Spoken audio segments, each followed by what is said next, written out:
Story time.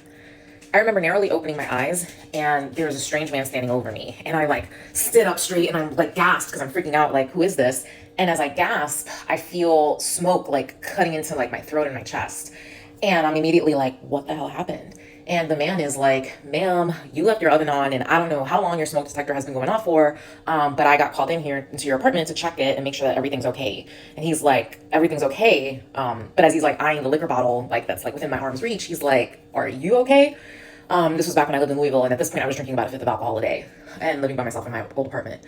And I was like, like, oh my gosh, I'm so sorry. I'm so embarrassed. I was holding back like the tears basically as I was like apologizing. I was like, oh my gosh, I'm gonna get in trouble, with the apartment complex management. And he was like, man, that is above my pay grade. You have a good one. And he bowed out and stepped out. So the following day, yes, I get like certified mail, or the next day or two, right? However long that takes. I get a certified letter letting me know that if I were to cause like another fire hazard like that, they would break my lease and I would get evicted.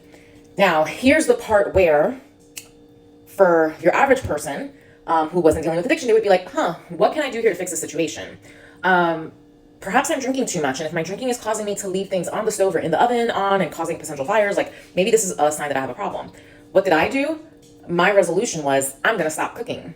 And I decided at that point forward that I would only eat if I was ordering food out or if it was already like prepackaged, but that I was not touching the stove or the oven like ever again. And somehow that seemed logical. And here's the thing, that dopamine, when it takes over, when it hijacks your brain because of addiction, it will make you think that whatever your substance of choice, in my case, alcohol, it will literally make you think that you need that to survive, right? And so I literally, in having to choose between food and alcohol, I chose alcohol.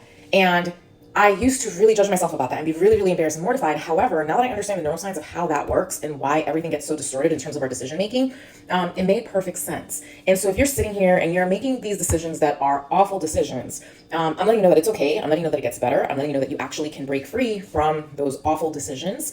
You just need to get help, right? And there's a ton of ways to get support. You can join a community. You can go to a therapist. You can go to a physician.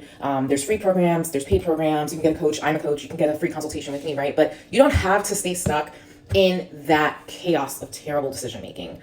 It's really nice to be on the other side of that and just look at that as a memory. So if you're feeling stuck, know that you can get unstuck. So don't hesitate to reach out if you want to talk to me. You can contact me through bottomlesstosober.com. Thanks. Take care.